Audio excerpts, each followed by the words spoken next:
I will share my NEET day and that 3 hours of exam. I remember 12th September को हमारा NEET schedule था, 12 सितंबर 2021।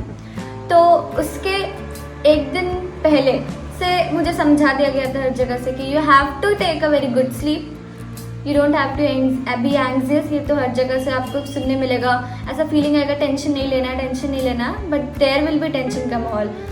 मुझे बोलना चाहिए कि टेंशन नहीं लेना, बट मुझे भी टेंशन था। ऐसे बार बार पेरेंट्स के कॉल आ रहे थे कि हाँ ज़्यादा टेंशन मत लो, हो जाएगा, जो पढ़े वही आएगा, पेपर इजी आने वाला है, सबने अज्यूम किया हुआ, इतना टेंशन क्यों है। बट टेंशन रहता है एस्पिरेंट को, क्योंकि उसने अपना 2 साल इतना स्लीपलेस नाइट्स दिया है जहाँ पे वो पार्टी कर सकते हैं, इतना कुछ खा सकते हैं। वो मुझे एग्जाम के 2 दिन पहले से भूख नहीं आ रहा है, बट अगर आप इस टाइम काम रह के अपने आप को संभाल लें मैच्योर के जैसा, तो सच में आपका एग्जाम दिन वो सिंपल मॉक टेस्ट के एग्जाम के दिन जैसे जाएगा। तो लास्ट नाइट, एक दिन पहले नाइट आई स्लेप्ट अर्ली और मैंने जल्दी उठा। मेरा centre, I don't know how, मेरा सेंटर मेरा ही स्कूल था, चिन्मय विद्यालय, बोकारो, झारखंड में। तो मेरा स्कूल मेरे घर से 2 आवर्स के डिस्टेंस पे था, 2 और 1.5 आवर्स। तो वी लेफ्ट होम बहुत जल्दी, नियरली 9 में ही आई लेफ्ट होम, बिकॉज मुझे कुछ ऐसा जल्दी हरी में सब कुछ नहीं चाहिए था वहाँ सेंटर के पास जाने के बाद। बट एक्सपेक्टेड से ज़्यादा क्राउड थे वहाँ पे, एंड फुल जर्नी में I took my NCERT and I thought I will revise some topics so that ऐसा कभी हो गया कि मुझे वो टॉपिक्स आ गए तो I will be. But problem है, आप अपने जर्नी के टाइम वाया आप किसी भी व्हीकल से जा रहे हैं, मतलब कैसे भी जा रहे हैं, if you decide to revise topics ना, you will be very anxious, because if you will forget that topic before, you will be thinking like मुझे ये तक याद नहीं तो मैं एग्जाम में कैसे लिखूंगा। बेटर कि आप थोड़ा रिविजन लास्ट मोमेंट पर अवॉइड कीजिए। Many people will be having a different point of view on this topic, but मेरे हिसाब से when I opened my NCERT book after two topics I was not feeling to revise again, so I just closed my book। और मुझे बहुत anxiety हो रहा था topics देख कर, कुछ देर बाद ही वो इम्पॉर्टेंट मोमेंट आने वाला था लाइफ का। सो मैंने डिसाइड किया आई वोंट स्टडी, जो मेरे दिमाग में है वही आने वाला है और मैं वो लिख कर आऊँगी। फिर हम सेंटर पे पहुँचे, मेरे खुद के स्कूल के सामने, वो बहुत क्राउड था। आई एंटर्ड, चेकिंग हुआ, बहुत स्ट्रिक्ट चेकिंग था, literally I was having a pony tail. उन्होंने पोनी टेल खुलवा दिया देखने के लिए, मीन्स चेकिंग सिस्टम बहुत स्ट्रिक्ट है वहाँ पे। तो इंश्योर करिए कि आप पहले जाइए वहाँ पे, कि अगर आप किसी रिलीजन से कुछ आपका कस्टमरी कॉस्ट्यूम्स आप पहने हैं तो पहले जाइए, सो डैट आपको बाद में हरी ना हो एग्जाम के टाइम। तो 12:30 में आई रीच माई क्लास, हमें वहाँ बैठा दिया गया। I search my class through admit card and other notice boards and all. But 12:30 के बाद से 2 बजे एग्जाम था और मुझे 1.5 जस्ट वहाँ पे साइलेंटली क्वाइटली बैठना था। वो मेरा स्कूल था तो I know the teachers, but I don't know how. एक मैम थी जिनको मैं जानती नहीं हूँ, मेरे स्कूल की मैम थी, I don't know, I have never seen हर। वो आई थी, सो कुछ वही स्ट्रेंज मूवमेंट ही लग रहा था। Same classrooms but teacher different है, and different students from different schools came. So we were sitting from 12:30 और क्लॉक देख रही हूँ, वॉशरूम से आ गई, टाइम पार हो रहा है। फिर 2 बजे से पहले 1:40, एक 1:50 और 2 बजे 3 बेल बजते for distributing question paper for some procedures, I don't remember now. तो जब बेल बजा स्टार्ट होने का exam, I would tell you कि वो 3 आवर्स बहुत पैनिक सिचुएशन होगा, because people will be distributing paper. और मेरे टाइम मतलब वहाँ के टीचर्स पेपर डिस्ट्रीब्यूट कर रहे हैं, बीच बीच में आ रहे हैं साइन करवाने के लिए, नॉइजेस आ रहा है, कभी लाइन चला जा रहा है। तो 3 आवर्स में बहुत सारे प्रॉब्लम्स आपको फेस करने पड़ सकते हैं। तो आपको टेस्ट भी ऐसे देना है सारे सिचुएशंस को हैंडल हो पाए। आपको कभी फैन ऑफ करके नॉइजेस के साथ ऐसे भी टेस्ट देना पड़ेगा, बिकॉज आई रिमेम्बर मेरे दौरान आई डोंट नो कि मुझे पता नहीं था कि ऐसे टीचर्स बार बार इंटरप्ट करेंगे डिफरेंट प्रोसीजर्स के लिए। और अगर आप एक क्वेश्चन में आपको कोई इंटरप्ट कर दे तो आपको शुरू से शुरू करना पड़ता है उस क्वेश्चन को दोबारा पढ़ के, बिकॉज वो मेन एग्जाम है, आपको क्वेश्चन बार बार वर्ड टू वर्ड पढ़ना पड़ेगा, तो टाइम तो जाएगा ही।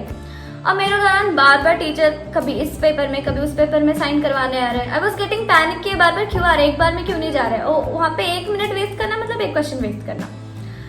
तो ऐसे कर करके मॉक टेस्ट के दौरान I would complete my biology in 30 to 35 minutes, but इतने इंटरप्शंस के बाद एग्जाम में I took 45 minutes for biology. मुझे बहुत ज़्यादा पैनिक हुआ और इस पैनिक में मैंने एक क्वेश्चन गलत भी कर दिया था बायोलॉजी में, और मुझे पता भी चल गया कि वो क्वेश्चन मैंने गलत कर दिया है, इसलिए मेरे बायोलॉजी में एक क्वेश्चन गलत हो गया। बट अगर मैं उस मोमेंट में यह सोचती कि मेरा पेपर खराब हो गया है तो मेरे 2 सब्जेक्ट अभी बाकी थे, फिर मैंने केमिस्ट्री किया। बहुत सारे क्वेश्चन बीच बीच में छोड़ते जा रही थी जिसमें बहुत ज़्यादा एक्सटेंसिव कैलकुलेशंस था, और फिजिक्स में किया। फिजिक्स जब आया ना, I don't know how time management मेरे हाथ से थोड़ा सा छूट रहा था। फिजिक्स आते आते ज़्यादा क्वेश्चंस बच गए, और हमारा टाइम का पेपर याद होगा बहुत लोगों को, बहुत ज़्यादा कैलकुलेटिव था। हमारा क्वेश्चन पेपर एक्चुअली सेग्रीगेट हो गया था सेक्शन ए सेक्शन बी में। ऑप्शंस आ गए थे कि 45 में ये इतना क्वेश्चन अटेंड करना है, सेक्शन बी में इतने आउट ऑफ इतने क्वेश्चन में इतना अटेंड करना है। प्रैक्टिस वो इजी पड़ता था, बट ड्यूरिंग द एग्जाम जो क्वेश्चंस जो एक तो कैलकुलेटिव है तो उनमें चूज करना कि मैं ये कैलकुलेशन वाला लूँ ये वाला लूँ, तो उससे टाइम और भी पीछे जा रहा था, छूटता जा रहा था हाथों से। फिर भी समहाउ हाफ फिजिक्स हुआ हाफ केमिस्ट्री हुआ, 40 मिनट्स बचा था। आई डोंट नो कैसे पेपर कंप्लीट होता। और कैलकुलेटिव इवन मुझे याद है केमिस्ट्री के क्वेश्चंस कैसे थे, 46.223 46.238, तो आपको वो डेसिमल पॉइंट जो आप अपने माइंड में कैलकुलेट करते हैं वो तक कैलकुलेट करना पड़ रहा था, इतना टाइम जा रहा था उसमें। अब सेम फिजिक्स में भी कुछ क्वेश्चंस ऐसे थे। इन पैनिक सिचुएशन होता है ना, एड्रीनलिन रश, उसमें बहुत जल्दी ब्रेन काम करने लगता है, हाथ काम करने लगता है पैनिक सिचुएशन होने के बाद भी। तो कैसे कैसे क्वेश्चंस कंप्लीट हुए, कुछ क्वेश्चंस मैंने फिजिक्स में मुझे याद है ऐसे ही बिना अच्छे से कैलकुलेट किए भी मैंने ऐसे तुक्का मार दिया, बिकॉज टाइम ही नहीं था। कुछ क्वेश्चंस छोड़ने भी पड़े थे, बहुत बुरा लग रहा था, बिकॉज जैसा सोचा था एग्जाम होगा वैसा हुआ नहीं, जिस तरह से मॉक टेस्ट हम देते थे इतना प्रैक्टिस करने के बाद। But after coming out from that centre ना, आई वॉज लाइक हाँ फर्स्ट अटेम्प्ट में सिलेक्शन तो हो जाएगा, मुझे वापस से वो सब पढ़ना नहीं पड़ेगा 2 साल का प्रिपरेशन, तो I was happy. So I came out from the centre, मैंने अपने फ्रेंड्स को देखा, उनसे पूछा, सब कुछ आंसर दे रहे थे मुझे कैसे गया पेपर, कुछ नहीं दे रहे थे, शायद मूड खराब होगा। फिर मैंने अपने ग्रैंडफादर को देखा, उनके चेहरे पे ज़्यादा टेंशन था मेरे से। फिर आई वॉज कंट्रोलिंग, बट मुझे इमोशनल फीलिंग हुआ, बिकॉज जितना अच्छा सोचा था उस टाइम, जैसे मॉक टेस्ट दिया था अच्छे से सिंसियरली, वैसा पेपर नहीं गया, बिकॉज इतना ज़्यादा कैलकुलेटिव वो सब, मुझे पता नहीं था कि ऐसा आएगा पेपर। बिकॉज बहुत लोग उस ईयर अज्यूम किए थे paper will be very easy like anything ऐसा, बट ऐसा नहीं था। But it's okay. मुझे लगा when I was in car, जब मैं वापस घर जा रही थी, आई वाज लाइक हाँ अब सिलेक्शन हो जाएगा, वापस से पढ़ना नहीं पड़ रहा है मुझे। और उसके बाद हम कुछ मीठा खाए थे और घर चले गए। उसके बाद मैंने फुल आराम से सोया, अपना लगा 2 साल का नींद पूरा कर लिया उस दिन। बट अभी भी वो 3 इयर्स याद करने पे मुझे अभी भी एंग्जियस होता है, एंग्जाइटी होता है ऐसा। When people will teachers will telling to यहाँ पे साइन कर, यहाँ पे साइन कर, and I was getting anxious कि मुझे क्वेश्चन करने दो। तो प्लीज़ आप भी ये प्रैक्टिस करके जाइएगा, आपको बहुत डिस्टर्बेंस होगा वहाँ पे। आपके रूम जैसा एग्जाम नहीं होगा, आपके कोचिंग सेंटर्स जैसा एग्जाम वहाँ नहीं होने वाला है कि आपको शांति में छोड़ दिया जाएगा क्वेश्चन बनाने के लिए। आपको 10 मिनट्स पे इंटरप्शन होगा स्टार्टिंग के 2 आवर्स।